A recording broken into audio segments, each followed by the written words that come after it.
क्या होगा अगर हम 7 दिनों तक फ़ोन ना चलाए तो?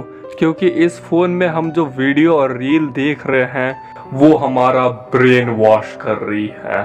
तो आज की वीडियो में मैं 7 दिनों के लिए अपने आईक्यू को एक्सट्रीम लेवल पर इम्प्रूव करने वाला हूँ और तुम चाहो तो मेरा ये रूटीन फॉलो कर सकते हो, वरना तुम्हारी मर्जी। ये पूरा रूटीन कुछ काम नहीं आएगा अगर तुम लास्ट में बताया गया एक मिस्टेक को करोगे तब।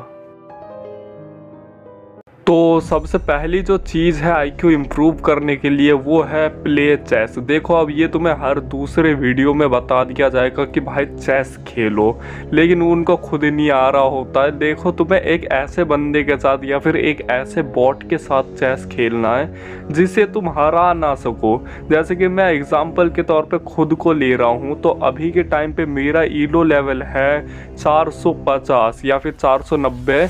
तो मेरे को हराने में दिक्कत होती है 600 ईलो को, ठीक है। तो अब मुझे प्रैक्टिस किसके साथ करनी है? 500 ईलो के साथ मुझे प्रैक्टिस करनी है। 500 ईलो को जब मैं मास्टर कर लूँगा हराने में, तो मुझे 700 ईलो के साथ प्रैक्टिस करनी है। और 7 और 5 का अगर हम सम निकालें, मतलब कॉमन निकालें, तो वो 600 ईलो का चेस बोर्ड निकलेगा। और जब मैं इन दोनों को मतलब करना स्टार्ट कर दूंगा, तो फिर मैं मतलब 600 ईलो के चेस बोर्ड को हरा सकता हूँ। और इससे मेरा ओवरऑल मतलब जो स्ट्रैटेजी बनाने का तरीका है, ट्रैप लगाने के तरीके हैं चेस में, ये काफ़ी ज़्यादा इम्प्रूव होगा और ये मेरे दिमाग के लिए भी बहुत ज़्यादा अच्छा होगा। तो हमारी जो दूसरी चीज़ है बिगनर के लिए वो है फिज़िकल एक्टिविटीज़ और रीड बुक। देखो, ये नहीं है कि तुम्हें बुक पढ़नी है साइंस ये सब की, SST ये सब पढ़ने की ज़रूरत नहीं है। तुम्हें जो तगड़ी बुक्स होती है जैसे कि 48 laws of power, rich dad poor dad, atomics habit, ऐसी बुक्स को रीड करना है। और ये नहीं है कि इनको खरीद लिया और पढ़ लिया बस हो गया। तुम्हें इनको समझना है कि क्या है, क्यों है, और डेली रूटीन में अप्लाई करना है। एग्जाम्पल के तौर पे तुम मुझे ले सकते हो। मैं 48 लॉज ऑफ पावर बुक को मैंने खरीदा एंड मैं उसे पढ़ता हूँ एंड तुम लोगों को समझाता हूँ। एंड जब मैं तुम लोगों को समझाता हूँ तो वो मेरे दिमाग में परमानेंट याद हो जाता है। और जब वो परमानेंट याद हो जाएगा तो ऑफ कोर्स मैं उसे डेली रूटीन में अप्लाई कर पाऊंगा। और देखो, फिजिकल एक्टिविटी तो तुम्हें मैं ये बता देता हूँ, आयानो कोजी हो, एल हो या फिर लाइट यागामी, ये तीनों दिमाग से तो तेज थे ही, लेकिन ये लोग फिजिकली भी बहुत तगड़े थे। तुम आयानो कोजी को ले लो, वो बंदा लिटरली मार्शल आर्ट वगैरह सब आता था उसे। और अगर हम लाइट और एल की बात करें तो एल को भी बहुत कुछ आता था मार्शल आर्ट मूव्स में। लाइट थोड़ा कम था लेकिन आता ज़रूर था उसे भी।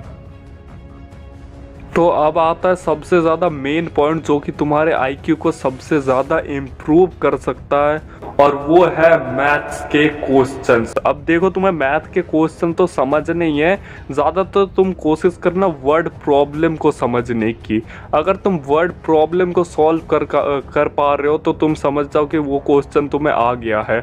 अब तुम्हें वर्ड प्रॉब्लम को सॉल्व करने के बाद ये नहीं है कि छोड़ देना, अब तुम्हें करनी है मेडिटेशन। और मेडिटेशन में तुम्हें वो क्वेश्चन को याद करना है और उसको अपने माइंड में सॉल्व करना है कि कैसे वो क्वेश्चन सॉल्व हो रहा था।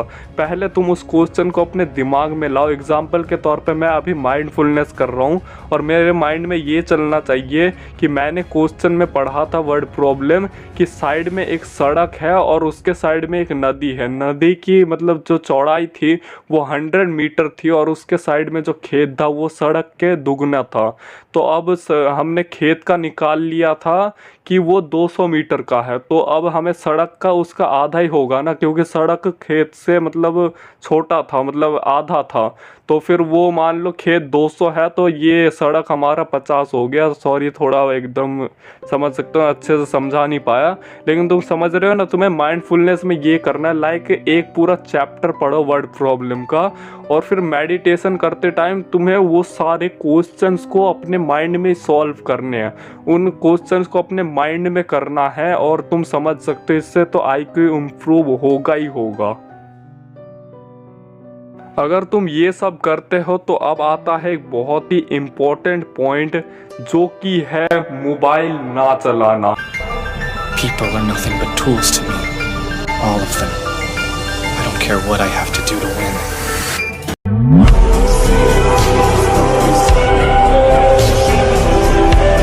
देखो ये चैलेंज बस एक हफ्ते तक है और तुम्हारा ये भी चैलेंज है कि तुम्हें उस एक हफ्ते में फ़ोन नहीं चलाना, मतलब 1 मिनट भी नहीं चलाना, ये बोल रहा हूँ मैं। अगर तुम्हें कोई इम्पोर्टेंट काम है तो उसके लिए एक अलग टाइम निकाल लो, या फिर अगर तुम चेस खेल रहे हो मोबाइल में तो उसका अलग टाइम निकाल लो, ठीक है। और अगर तुम्हें पढ़ाई करनी है तो उसका अलग टाइम निकालो। इसके अलावा तुम्हें फ़ोन चलाना ही नहीं है, मतलब 1 मिनट भी मना कर रहा हूँ मैं, 1 मिनट भी नहीं चलाना, स्विच ऑफ करके रख दो। क्योंकि जो मोबाइल है उसमें जब हम शॉर्ट्स और रील्स देखते हैं वो हमारे दिमाग को मतलब वो करता है, एकदम हिट करता है, डोपामीन वगैरह देता है और इससे हम एडिक्टेड होते हैं और ये सब हमारे फोकस को बिगाड़ता है। अगर तुम्हें मेरी बात पर विश्वास नहीं हो रहा, 2 घंटे रील देखो और उसके बाद 10 मिनट कहीं पे फोकस करने की कोशिश करो पढ़ाई में, घंटा तुम कुछ नहीं कर पाओगे। तो अब तुम समझ ही सकते हो क्या बोलने की कोशिश कर रहा हूँ मैं। तो मैं भी इस चैलेंज को कल से लेने वाला हूँ, क्योंकि आज का दिन लगभग पूरा ख़त्म ही हो चुका है। यानी 7 तारीख को मैं ये चैलेंज लूँगा और 14 तारीख तक करूँगा और नेक्स्ट वीडियो इसी पर होगी कि मुझे क्या क्या फ़ायदा हुआ, कैसे क्या हुआ। और तो आज की वीडियो के लिए बस इतना ही, मिलते हैं नेक्स्ट वीडियो में, तब तक के लिए बाय।